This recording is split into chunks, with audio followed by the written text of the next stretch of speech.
Bonjour, bonsoir, bienvenue sur notre chaîne Action Pratique. Avant toute chose, je vous invite à souscrire, à liker et à partager massivement nos vidéos. Ici ce soir, je suis votre humble serviteur Sylvain sur Action Pratique. Je voudrais ici ce soir, par l'occasion qui m'est offerte en ce jour du 24 décembre 2023, en cette fin d'année, vous dire merci. Merci pour vos différentes contributions.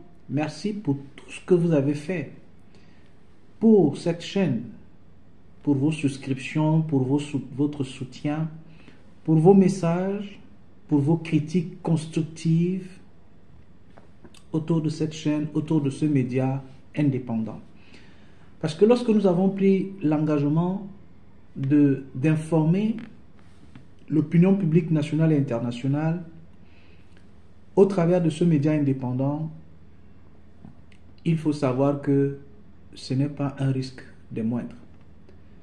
Mais parce que nous avons le devoir et l'obligation de dire la vérité, d'informer le peuple et d'une manière ou d'une autre de former le peuple, la communauté noire. Parce que être noir n'est pas être sous-homme. Être noir ne fait pas de vous un citoyen de seconde zone. Encore que être noir ne fait pas de vous un être ou une personne moins intelligente. Quand je dis cela, je voudrais ici, au travers de cette chaîne, de ce média indépendant, remercier les uns et les autres pour les différents soutiens, les multiples soutiens de part et d'autre. Remercier tous ceux qui, de près ou de loin, m'ont soutenu et continuent à soutenir ce média.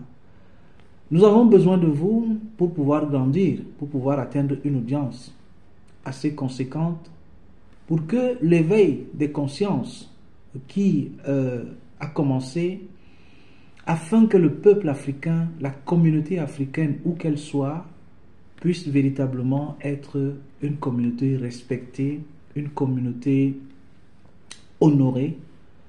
Parce que, je le dis et je ne le dirai jamais assez, nous avons notre culture, nous sommes africains fiers de l'être.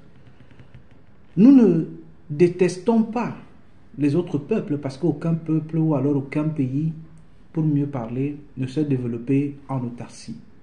Nous avons l'obligation et le devoir de collaborer entre États, la collaboration inter-États, la collaboration intercontinentale, encore qu'aujourd'hui, il y a une multitude de possibilités ou d'opportunités qui s'offrent au monde, parce que le monde, tel que nous l'avons connu, il y a de cela quelques siècles, n'est plus le même. Il y a une évolution avec l'ouverture sur plusieurs pôles, où le centre de décision n'est plus sur un seul pôle.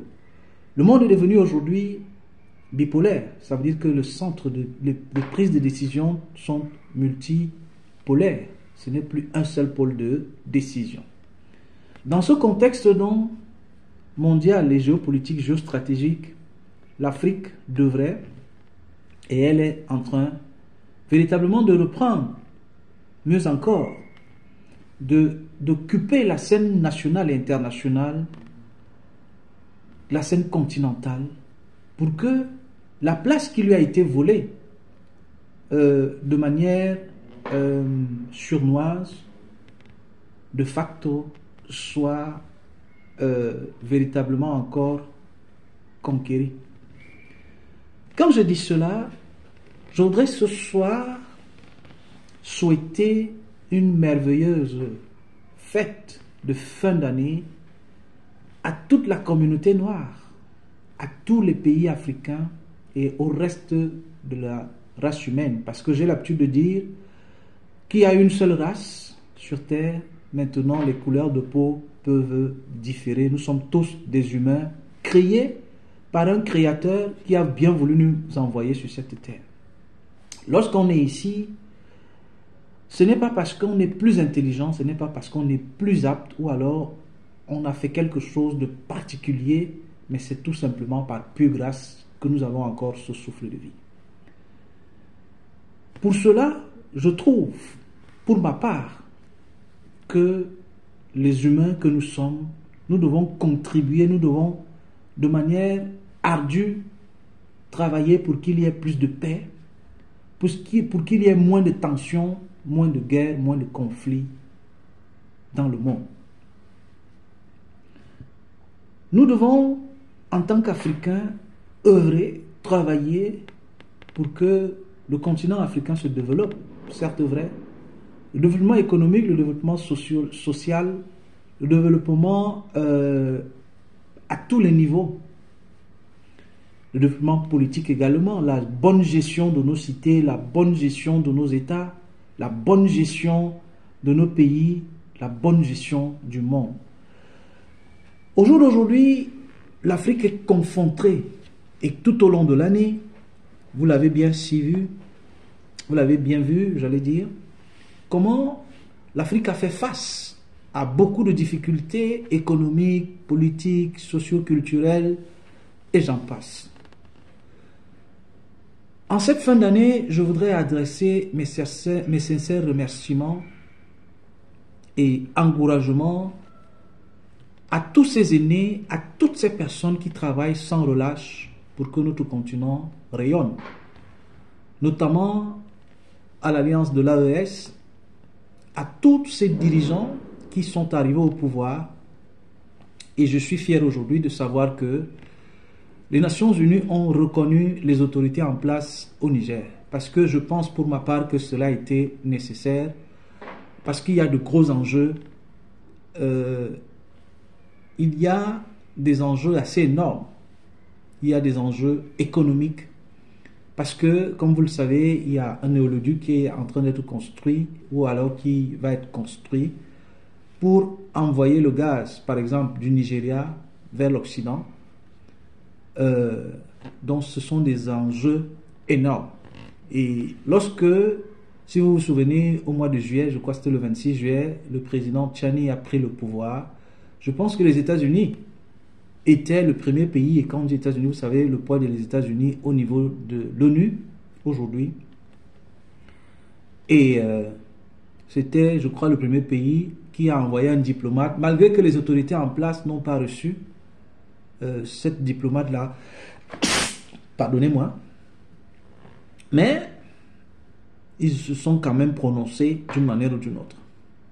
Et le monde aujourd'hui tel qu'il est configuré, nous devons promouvoir la paix.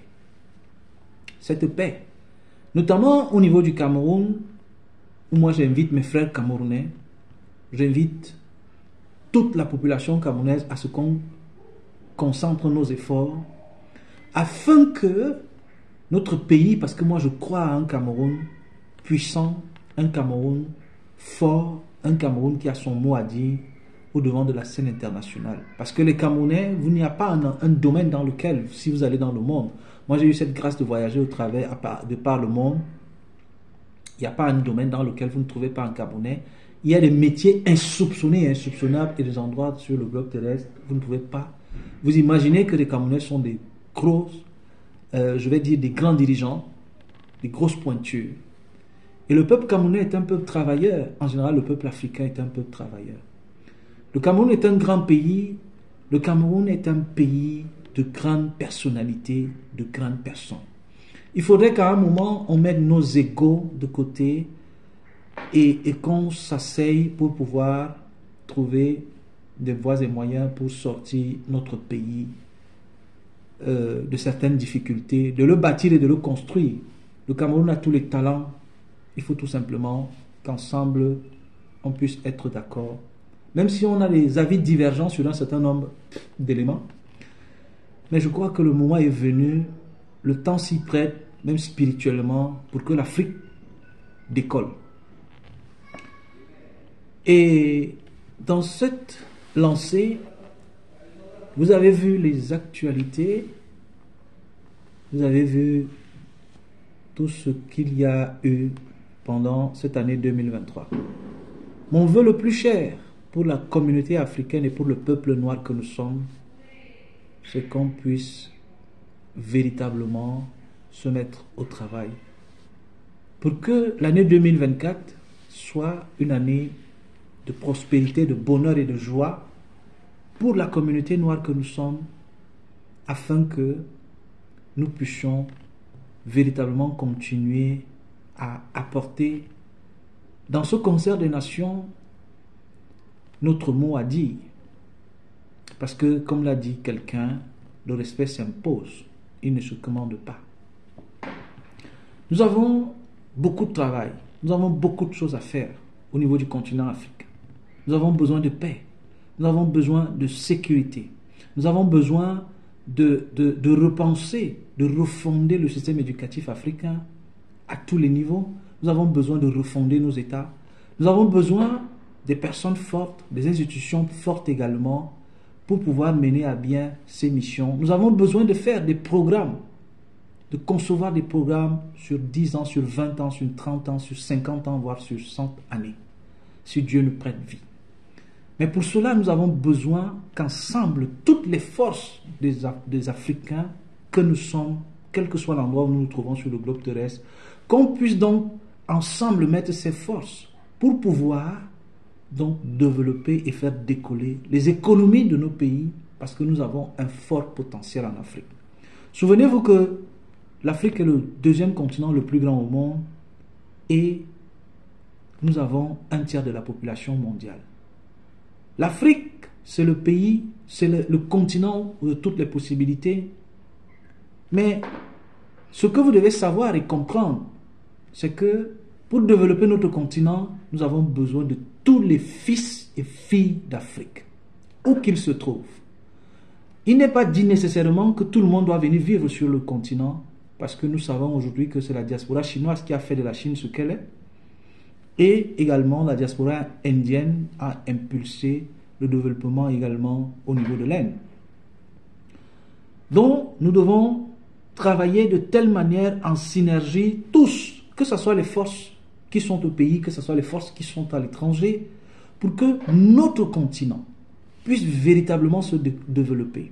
Nous avons besoin des leaders forts, nous avons besoin des personnes fortes, parce que les compétences et les capacités, il y en a tellement. Nous avons donc l'obligation et le devoir de continuer la lutte de Kwame Nkrumah, de Amilcar Cabral, de Ernest Ouandjé, de Félix Moumnier, de toutes ces personnes-là, de Sékou Touré et tous ceux qui nous ont inspirés dans cette continuité, dans cette lutte-là, de Thomas Sankara, pour que l'Afrique soit une Afrique libre. Vive l'Afrique libre, vive le continent africain, vive l'être humain sur la terre. Vraiment, nous avons besoin de paix. Parce que, vous voyez aujourd'hui, tel que le monde est configuré, il y a des guerres partout, il y a des tensions partout. Allons-nous encore entrer? Je vais profiter pour les quelques minutes qui me restent là, parce que je ne vais pas être long dans cette vidéo de fin d'année, pour interpeller les dirigeants du monde entier. Vous qui avez le pouvoir, vous qui avez les prises de décision, est-ce qu'il n'est pas mieux, avant d'arriver aux catastrophes, avant d'arriver aux guerres, aux conflits, peut-être parfois de s'asseoir sur la table pour que vous puissiez trouver des compromis? Vous qui avez la responsabilité des peuples, des pays entiers, des puissances nucléaires, des puissances économiques, pour que les innocents ne perdent pas leur vie. Parce que la vie, elle est chère. Mais ce qui est sûr, c'est qu'à un moment, nous allons quitter cette terre d'une manière ou d'une autre. Mais pourquoi est-ce que infliger autant de souffrance aux autres qui parfois se retrouvent orphelins de père, orphelins de mère, veufs, veuves, et des blessures qui parfois sont inguérissables? Des blessures dans le cœur, des disparitions brutales, parce que la guerre prend des vies. C'est l'occasion ici pour moi de dire à mes frères et à mes sœurs du continent africain de faire tout pour qu'il n'y ait plus de guerre sur notre continent. D'œuvrer, et même dans le monde, C'est difficile. Parce que au lendemain de la guerre de la Deuxième Guerre mondiale, la Société des Nations, qui est devenue aujourd'hui les Nations Unies, l'ONU, avait pour but et a pour but plus jamais ça. Mais regardons aujourd'hui le monde tel qu'il est configuré et tel que les choses évoluent. Est-ce que l'objectif a été atteint? Je pose la question à ceux-là qui sont en charge ou alors qui ont le pouvoir de diriger ces grandes institutions. Au niveau du Conseil de sécurité, est-ce que tout est fait pour qu'il n'y ait plus des choses comme celles qui se sont passées en Libye, pour qu'il n'y ait plus des choses comme ce qu'il y a eu récemment au niveau d'Israël et de la Palestine, et j'en passe. Il y en a tellement, il y en a tellement. Des gens perdent des vies, des millions de personnes perdent des vies. Est-ce que vous qui avez le pouvoir de décision, vous qui prenez les décisions, est-ce qu'il n'est pas parfois nécessaire? Je pense même qu'il est nécessaire de ne pas en arriver là. Parce que ça fait mal lorsqu'on perd un être cher. Qu'il soit du camp d'en face ou de notre camp, ça fait mal. Très mal, mais alors très mal. En cette fin d'année, je vous souhaite le meilleur à toutes les familles, à toutes les personnes et les êtres humains vivant sur la terre. Prenons l'amour, prenons la paix, recherchons la paix et poursuivons-la. Autant que cela faire se peut. Je vous invite tout simplement en 2024, s'il vous plaît, en tant qu'être humain, à nous aimer plus et à promouvoir la paix. Du sud au nord, de l'est à l'ouest du globe terrestre, soyons des prédicateurs de paix. Propageons la paix et non la mort. Propageons la vie et non la mort. Propageons la paix et non la guerre. Soyons des personnes qui apportent la paix et non la guerre. Merci pour tout ce que vous faites pour Action Pratique et merci pour votre soutien. Bonne fête et que 2024 soit une année merveilleuse pour les humains que nous sommes sur cette terre. Grâce soit rendue à l'Éternel pour ses bienfaits dans nos vies. Je vous souhaite le meilleur et à très bientôt sur cette chaîne Action Pratique. N'oubliez pas de souscrire, de liker, de partager pour que cette plateforme YouTube puisse recommander nos vidéos et que la communauté puisse grandir. Mettez également le pouce bleu, cela ne vous coûte rien. À très bientôt.